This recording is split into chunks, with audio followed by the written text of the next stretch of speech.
Hello, and welcome to the Focusing Way podcast, available on iTunes and Stitcher. I'm your host, David Battistella.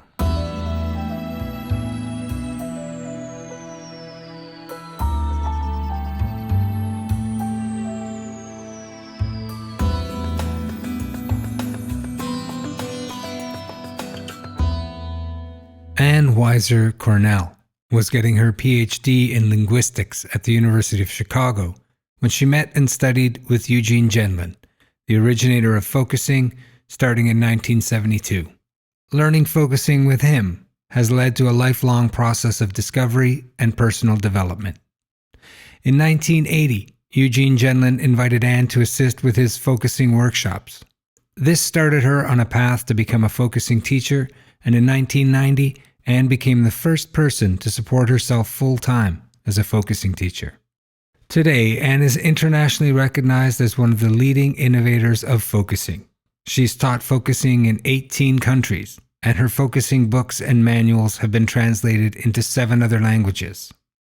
Anne is well known in the focusing world for her attention to the language that facilitates focusing, her popular manuals, and her co-creation with Barbara McGavin of Treasure Maps to the Soul, a body of work applying focusing to difficult areas such as addiction, depression, action blocks, self-criticism, and unfulfilled desire. She's the author of 2 books on focusing, her bestseller, The Power of Focusing, and The Radical Acceptance of Everything. Anne's newest book on focusing-oriented therapy is Focusing in Clinical Practice, The Essence of Change. Anne is authorized by the Focusing Institute in New York to offer the Institute's certification as focusing trainer. And now part 2 of our conversation with Anne Weiser Cornell.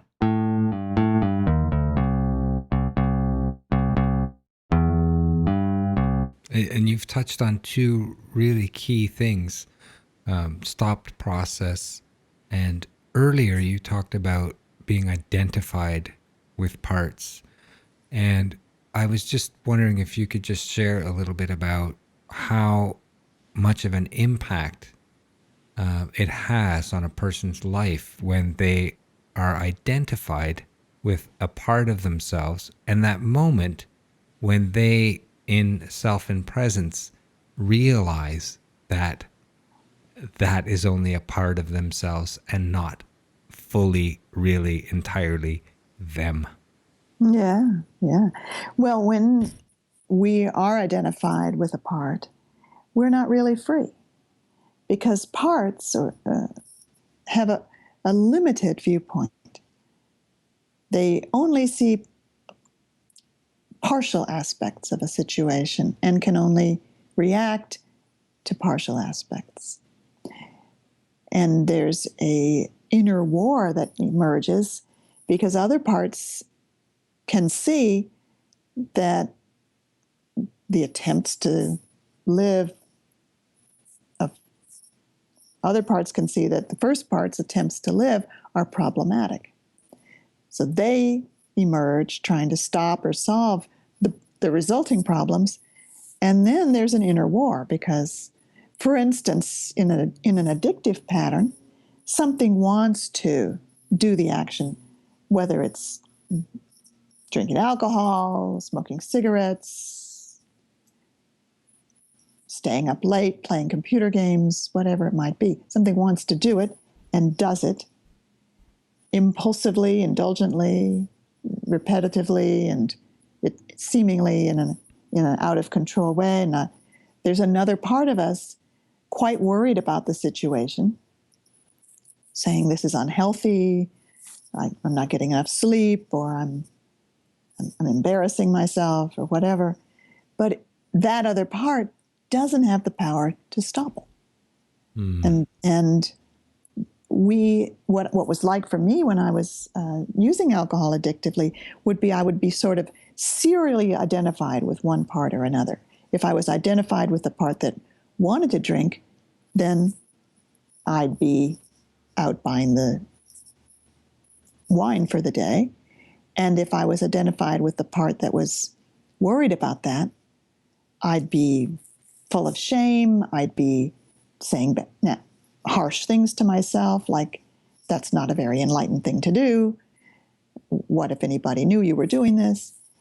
And I didn't have any state in which I wasn't identified with one or the other of those parts. Mm-hmm. And to be disidentified means to turn toward all the parts that are there without getting caught up in the war, without trying to solve the problem, but to say to each one, okay, I know you're there. Yes, I know you're there too. And then that leads to curiosity. It leads to a process of inquiry in which something new can possibly happen. When we're identified with parts, those are repetitive states, and nothing new can happen.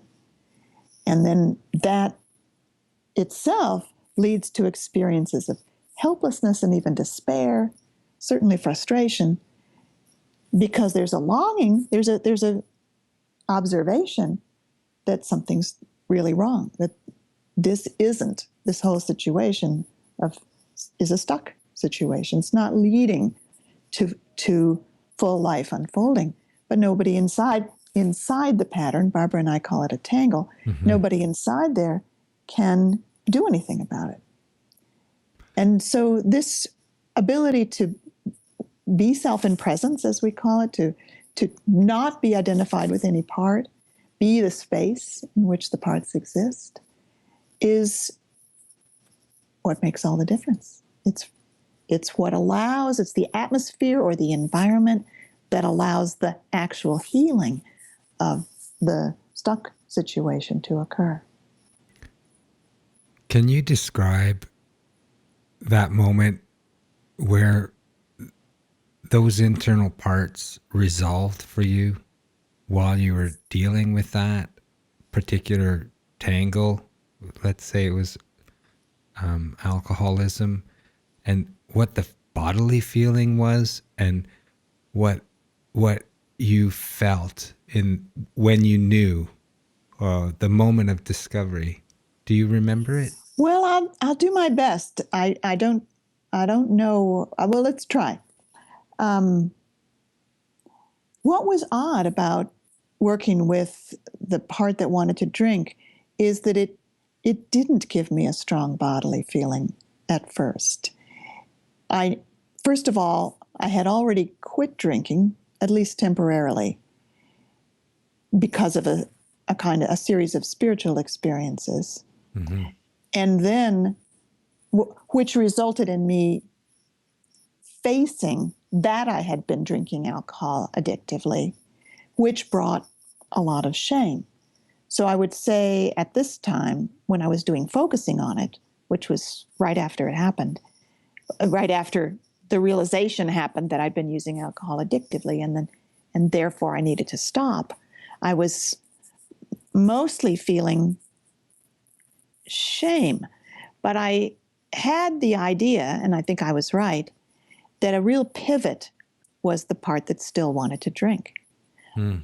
And yet I didn't feel that in a bodily way. And one of the revelations, really, that Barbara and I made at that time was that you can actually invite and work with something that you don't feel at the time you invite it.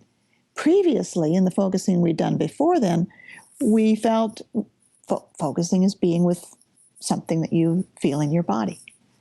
We'd never heard of, from anyone else, we'd never heard of the idea of working with something that you didn't yet feel. But I knew such a part existed. There is a part of me that wants to drink. I knew that if I didn't somehow deal with it, then eventually it was going to have its way again. And so I had a series of sessions where I gave it a kind of open invitation, like I just would, wherever you are, I don't feel you right now, but I know you're there somewhere. I would really like to get to know you better. I remember one session where that part told me,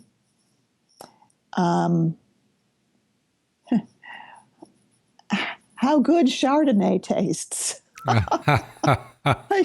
It just really loved the taste, and it really loved that feeling of everything getting kind of fuzzy and the world slipping away.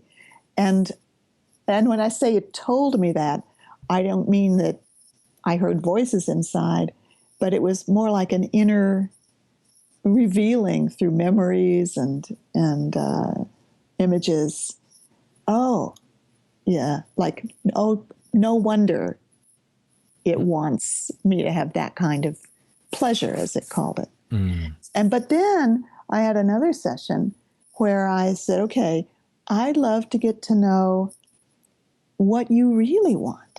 Like, sure, yeah, I mean, I did hear all the things about how good it tastes. What else, right? What are you wanting me to experience? What do you want? What do you hope will happen? What do you hope you're doing for me by doing those, by drinking, by bringing me to drink? And just really waiting and feeling into that. And again, getting images, memories, that when they would click, there would be a little in the body. But it was never a strong body feeling. It was more like memories of how, when drunk, I would sometimes sing or read poetry or dance or be very spontaneous or joke easily with the people around me or flirt easily with the people around me. And another part of me kind of horrified by that. But this part of me wanting that from me, wanting a kind of relaxation and ease and spontaneity and sensuality and creativity, and then taking in that answer and really sensing in my body the feeling of both wanting that and something in me shocked or terrified really by the prospect of being relaxed, creative, spontaneous, and sensual without having some excuse. Being able to say, oh, it was, and that became a whole further exploration of that other side, the side of me that was terrified, setting a boundary against allowing spontaneity more fully into my life. So that the boundary then had to be knocked down by the drinking. Now, another person working with an addiction might get a whole different set of things. So it's not specifically about the spontaneity. But we learned, and Barbara and I learned, and she was trying this with some issues of her own. What if we ask the part doing the behavior what it wants, what it wants for us from doing the behavior? And we got wonderful results from this. We started asking smokers who wanted to quit smoking. We started suggesting to them, you might ask the part that smokes what it wants for you. And everybody could get that. At one, but they were fascinatingly different and also paradoxical. Like, I remember one smoker said, it wants me to have my own breath. And if you think about that logically, it doesn't make any sense, but that's the answer it had. Another one said, it wants me to have my own space. And that kind of makes more sense. But then we noticed, and this is absolutely fabulous, that once that part had answered a question like that, it became less urgent and eventually would fade. There are many issues involved in addiction, and sometimes it wasn't that simple. But often it was certainly a big step toward a new relationship with whatever the activity or substance is, when you can hear from it what it's wanting you to experience. So that's what I'd say. And those producing those kind of internal shifts that take your life often in a whole new direction, because there are a whole new sense of possibilities and a whole new way to carry forward with that new information or new wisdom that's sort of born out of this internal work. And what I think is really important there is that we don't know in advance what those new possibilities will be. Right. We just end up experiencing this new place, which all of a sudden we're in a new situation because of the change that has occurred, or the shift or the movement, and it's serendipities. For instance, 2 months after this circumstance of working with the drinking issue, I was invited by a publisher to write my first book. Mm. And up till then, I'd been struggling. I'd been tearing my hair out, trying to reach people who might publish a book for me. This was like they called me. Wow. So who knows what those interconnections were, but it's been always my experience, myself and others, when these locked-in places open up, many new possibilities open that we can't even predict in advance. Mm.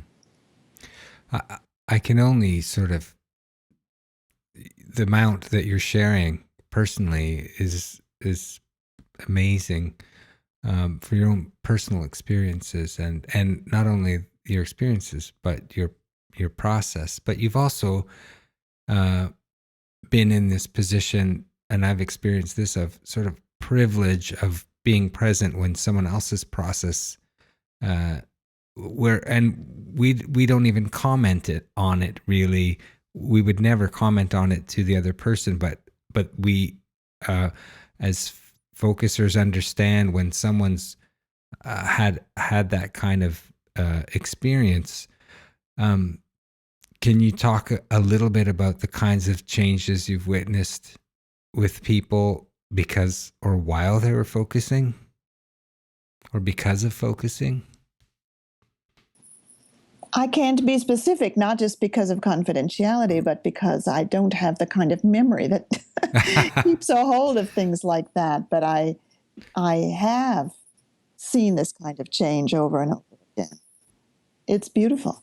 The people who feel stuck and hopeless about something in their life changing, often, no guarantees, but often that opens and begins to move, and there's a sense of freedom and possibility, and something begins to happen that couldn't happen before. Mm. And it's such a privilege and a pleasure to be part of that, right? To accompany people and be some part of that kind of shift happening. And that kind of shift is natural, right? It's what I like to say that if you cut your finger, it's not surprising that it heals. It knows how to heal. All you need to do is kind of wash the dirt out of it and leave it alone. And the same thing is really true of our emotional life. We need to give a kind of environment of awareness. And that's about all. I often say when you cut your finger, our greatest technology is a Band-Aid. Yet yes. All of the other processes that take place to make that thing invisible without your knowing is kind of the miracle of our own body, and the natural sort of processes and wisdom and things that it will go ahead and do. Mm-hmm. And sometimes we are fantastic at getting in the way of that in our internal space. Yeah. And that's, I think, why the technology, if you want to say it that way, of emotional change lags so far behind all of our other technological advances. Mm. You know, we can hold the wisdom and intelligence and information of the whole world in our hand, in a little device we can also use to call people up and see their faces, but we don't know how to handle our angry outbursts that in some cases result in people getting killed. So I have a commitment to seeing that change in my lifetime, that we begin to understand what we need to do so that we're not controlling our emotions, but we're turning toward our emotional states so that we're more than our automatic reactive states. We also have that compassionate, wise, larger self, both toward ourselves and to others. That's just a beautiful image to consider and to think about. And I just wanted to ask one more thing, because you've sort of been around focusing for such a long time, and so many more people are becoming involved with it and teaching it and applying it in other specific processes. But what's it been like for you to watch the evolution of focusing?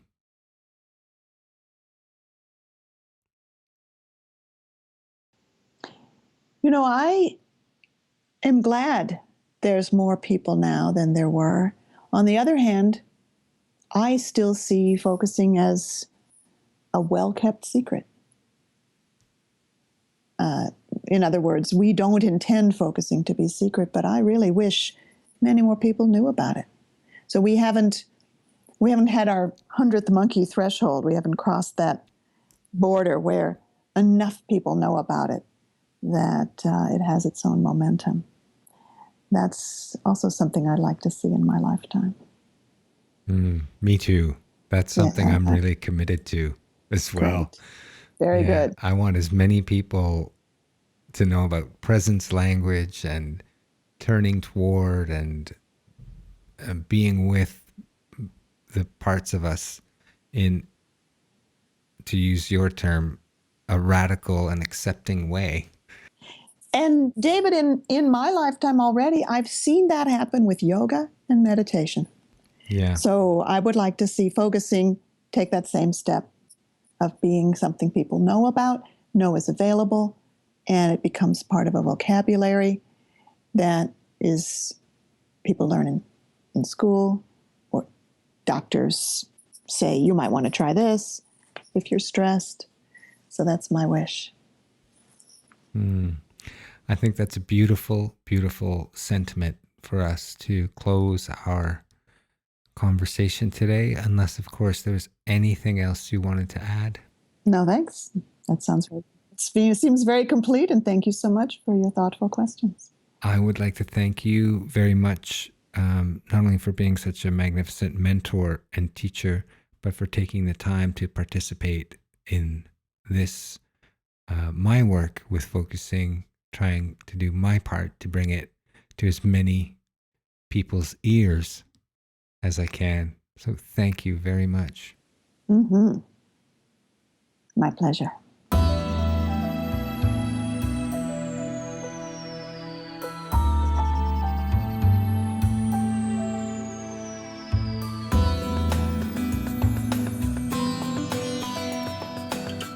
You've been listening to the Focusing Way podcast, available on iTunes, Stitcher, and Google Play. Also check out our website at thefocusingway.com.